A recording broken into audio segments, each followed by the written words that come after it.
John Barry was the lead prosecutor in the Camden 28 case, and I think back in 1973, 1974, John probably was in his early 30s.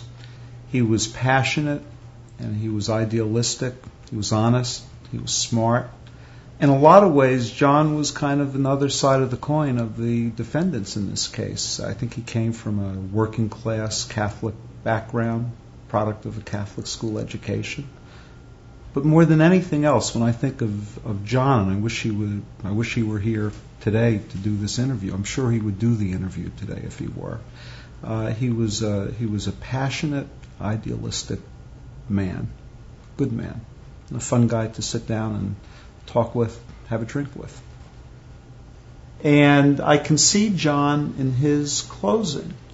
And John made three fundamental points after getting through the government's part of the case, which was trivial and accepted and was almost beside the point.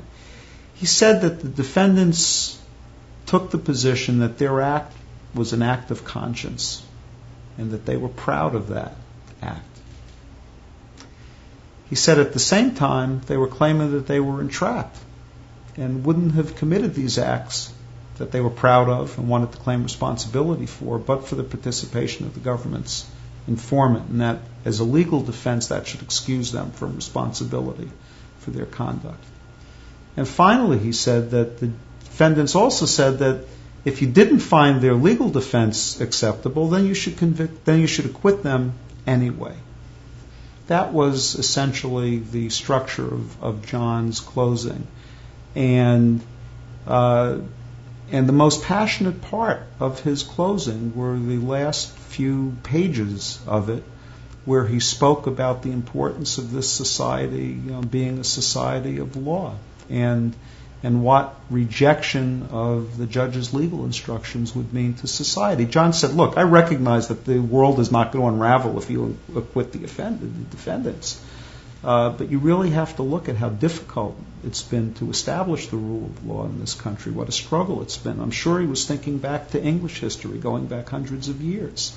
And he passionately believed that.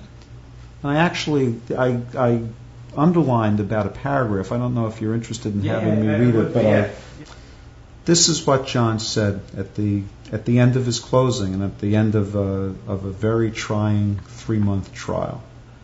Society cannot function without a system, a fair system of laws fairly administered.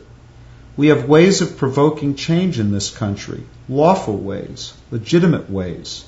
They are happening now. Motives are no basis for distinguishing cases. You know, we have a real irony in this case right now.